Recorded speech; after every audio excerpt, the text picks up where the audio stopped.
أعوذ بالله من الشيطان اللعين الرجيم بسم الله الرحمن الرحيم به نستعين وصلى الله على سيدنا محمد وآل بيته الطاهرين اللهم صل على محمد وآل محمد وعجل فرجهم. قال امام العلی علیہ الصلاۃ والسلام ثلاث من کن فیہ کمل ایمانہ. مولا متقیان حضرت علی بن ابی طالب کا ارشاد گرامی ارشاد فرماتے ہیں تین چیزیں جس کے اندر بھی ہوتی ہیں اس کا ایمان مکمل ہوتا ہے. ایمان کی تکمیل تین چیزوں کی بنیاد پر ہوتی ہے. اب دیکھیں ایمان کا ہونا ایک عام بات ہے، میرے پاس بھی ایمان ہے، آپ کے پاس بھی ایمان ہے، اس کے پاس بھی ایمان ہے.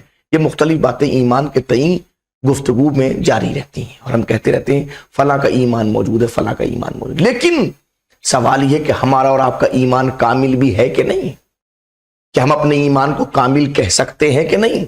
اگر کہہ سکتے ہیں تو پھر ضرورت ہے کہ ہم سمجھیں کہ ہمارا ایمان کامل کن بنیاد پر ہو رہا ہے. کتنی چیزیں ہیں جو ایمان کو مکمل فرماتے ہیں ثلاثن، تین چیزیں من کن فی، جس کے اندر یہ تینوں چیزیں ہوں کمل ایمان ہو تو اس کا ایمان مکمل ہوتا. کون کون سی ہیں؟ توجہ فرمائیے. فرماتے ہیں العقل، تکمیل ایمان کے لیے پہلے نمبر پہ عقل ضروری ہے. اگر عقل ہے تو ایمان مکمل ہے اور عقل نہیں تو ایمان مکمل نہیں ہے. دوسری منزل والحلم، حلم بردباری، انسان اگر بردباری نہیں ہے تو ایمان مکمل نہیں ہو سکتا. اور تیسری چیز والعلم، اور علم بھی ہے. یعنی عقل، حلم اور علم. پروردگار ان تینوں صفات کو ہمارے اندر ودیت فرما تاکہ ہمارا ایمان مکمل ہو سکے اور تیری بارگاہ میں سرخرو ہو سکے. گفتگو ہماری چل رہی تھی عزیز من ان مباحث کو ملازمات عقلیہ کیوں کہا جاتا ہے. حالانکہ خاص طور پہ اس مباحث میں دو طرح کی مباحث ہیں. پہلی مباحث وہ ہیں کہ جہاں دلیل عقلی کے دونوں مقدمے عقلی ہوتے ہیں جن کو مستقلات عقلیہ کہا جاتا ہے. ایک بحث وہ ہے کہ جہاں مقدمے میں سے دونوں قیاس کے دونوں مقدموں سے کوئی ایک مقدمہ یا صغرا یا کبرا عقلی ہوتا ہے، دوسرا غیر عقلی ہوتا ہے. تو اگر دونوں مقدمے عقلی ہوں تو اس وقت پھر اس کو ملازمات عقلیہ کیوں کہا جاتا ہے؟ مستقلات عقلیہ کو بھی ملازمات عقلیہ کیوں کہا جاتا ہے؟ اس سلسلے میں آپ کی خدمت میں تفصیل پیش کی. آج والحاصل نحن نبحث فی المستقلات العقلیہ عن مسئلتین. حاصل گفتگو ہم مستقلات عقلیہ میں دو مسئلے سے بحث کرتے ہیں. احداہما الصغرا، پہلا صغرا ہے، وہی بیان المدرکات العقلیہ فی الافعال الاختیاریہ. وہ صغرا کے اندر بیان کیا جاتا ان مدرکات عقلیہ کا، ان چیزوں کا جن کو عقل درک کر رہی ہے. کہاں سے؟ فی الافعال الاختیاریہ، افعال اختیاریہ میں سے.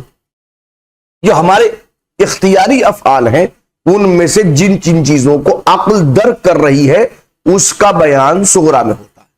انہو ایہا ینبغی فعلہ و ایہا لا ینبغی فعلہ، کہ ان افعال اختیاریہ میں سے کون سا فعل ہمارے لیے کرنا ضروری ہے اور کون سا فعل ایسا اس کا نہ کرنا ہمارے لیے ضروری ہے. اس کو نہیں کرنا چاہیے، اس کو کرنا چاہیے. یہ افعال اختیاریہ میں سے ہے عقل جن چیزوں کو درک کر رہی ہے، اس کا بیان صغرا میں ہوتا. ثانیہما، دوسرا مسئلہ الکبرا، کبرا سے بحث ہوتی. وہی بیان ان ما یدرکہ العقل، وہ اس بات کے بیان کرنے میں کہ عقل جن چیزوں کو درک کر رہی ہے، حل لا بد ان یدرکہ الشرع، عقل جن چیزوں کو درک کر رہی ہے کہ کیا شرع بھی ان چیزوں کو درک کر رہی ہے. اس بیان کے بیان میں یحکم علی طبق ما یحکم بہ العقل، یعنی کہ کیا عقل اسی حکم کے مطابق حکم لگا رہی ہے کہ جو عقل حکم لگا رہی ہے. شریعت حکم عقلی کے مطابق حکم لگا رہی ہے. وَهَذِهِ هِيَ الْمَسْأَلَةُ الْأُصُولِيَّةُ، یہی اصولی مسئلہ ہے کبرا والا. الَّتِي هِيَ مِنَ الْمُلَازِمَاتِ الْعَقْلِيَّةِ، جس کو ملازمات عقلیہ کہا جاتا ہے.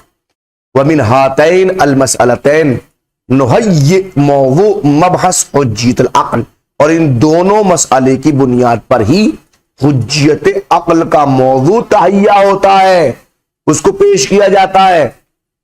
اگر یہ دونوں مسئلے سامنے آ جائیں تو حجیت عقل کا موضوع خود بخود سامنے آ جاتا ہے. الثانی دوسرا مرحلہ واما فی غیر المستقلات العقلیہ.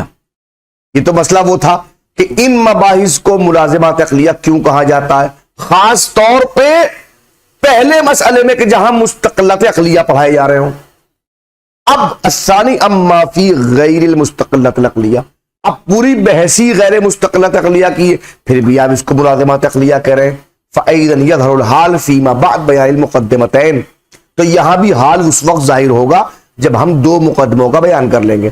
اللتین یتعلق منہما الدلیل العقلی، وہ دونوں مقدمے کہ جن سے دلیل عقلی تعلیف پاتی ہے، جن سے دلیل عقلی بنتی ہے. وہما مثلا، اب یہ دونوں، اب دیکھیں یہ غیر مستقلات عقلیہ کا قیاس پیش کر رہے ہیں. الاولا، پہلا مسئلہ، ھذا الفعل واجب، یہ فعل واجب ہے. وہاں او، یا یہ کہیں او ھذا المعتی بہ مامور بہ فی حال الاضطرار، یہ کہ جس کو ہم انجام دے رہے جو ماتی بہی ہے، حال اضطرار میں ہم اسی پہ مامور تھے. فمثل هذه القضايا تثبت في علم الفقه فهي شرعیہ، یہ جیسے قضایا جو ہے علم فقہ میں ثابت ہوتے ہیں، لہذا ہم ان کو شرعی کہیں گے. تب سورہ کاہے سے بن گیا؟ سورہ کاہے سے بنا؟ سورہ بنا دلیل شرعی سے. الثانی کل فعل واجب شرعا، دوسرا مرحلہ، دوسرا مقدمہ کہ ہر وہ فعل واجب جس کو شریعت نے واجب قرار دیا ہو، یلزمہ عقلا، تو عقل اس فعل واجب کے لیے لازم قرار دیتی ہے کہ وجوب مقدمت ہی شرعن، کہ اس کا مقدمہ بھی شرعن واجب ہوگا. جس فعل کے انجام دینے کا شریعت نے حکم دیا ہے اس کے مقدمے بھی شرعی واجب ہے. یہ شرعی وجوب عقل لازم کرتی، عقل کہتی ہے. او یلزمہ عقلا حرمت ضدہ شرعن، یہ کہ جس چیز کی عقل لازم قرار دیتی ہے شریعت کی نظروں میں اس کی ضد حرام ہوتی ہے. عقل نے کہا کہ اگر ہمیں پانی پینا ہے تو گلاس لے کے آنا ہے، یہ عقل نے لازم قرار دیا گلاس کو لانے کی، جبکہ پانی پینا شریعت نے واجب قرار دیا ہو ہمارے اوپر، تو اب شریعت اس کی ضد کو حرام قرار دیتی ہے. اگر ہم نہ لے کے آئے تو یہ نہ لے کے آنا ہمارے لیے حرام ہو جائے گا. او کل معتین بھی، یہ کہ ہر وہ معتی بے جس کو ہم انجام دے رہے ہیں، وہ مأمور بہی حال الاضطرار، اور وہ معتی بہی وہی ہے، وہ کام وہی ہے کہ جو حالت اضطرار میں ہمارے اوپر لازم قرار دیا گیا ہے.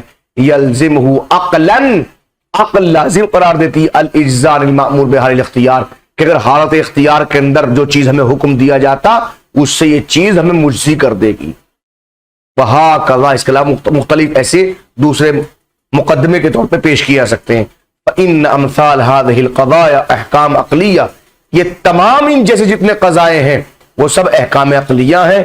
مضمونها الملازمہ، اور ان تمام کے تمام احکام کا جو احکام عقلیہ ہیں وہ در حقیقت ان کا مضمون اس ملازمے کے اوپر ڈیپینڈ کرتا ہے. العقلیہ، جو عقلیہ ملازمہ ہے، اور کہاں ملازمہ پایا تھا؟ بینما یثبت شرعا فی القضیۃ الاولی، اس چیز کے درمیان جس کو قضیہ اولا میں شریعت نے ثابت کیا ہے، جو دلیل شرعی کی بنیاد پہ ثابت ہو رہے ہیں صغریٰ کے اندر، وبین حکم شرعی آخر، اور دوسرا وہ حکم جو شریعت نہیں بیان کیا. یعنی دو شرعی حکم کے درمیان ہونے والے ملازمے کو جو عقل نے لازم قرار دیا ہے اس کو یہاں بیان کیا تھا. وَهَذِهِ الْأَحْكَامُ الْعَقْلِيَّةُ هِيَ الَّتِي يُبْحَثُ عَنْهَا فِي عِلْمِ الْأُصُولِ، اور انہی احکام عقلیہ سے علم اصول میں بحث کی جاتی ہے. وَمِنْ أَجْلِ هَذَا، اور اسی بنیاد پر تدخل فی باب الملازمات العقلیہ، ان غیر مستقلات عقلیہ کو بھی ملازمات عقلیہ کے دائرے میں رکھا گیا ہے. یہ پوری بحث اس محور کے ارد گرد ہے کہ مستقلات عقلیہ اور غیر مستقلات عقلیہ کو ملازمات عقلیہ کے دائرے میں کیوں شامل کیا گیا ہے. دونوں کی بات الگ الگ مقدمے طور پر بیان کی ہے. خلاصہ بعد میں انشاءاللہ. صلی اللہ علی محمد و آلہ الطاہرین.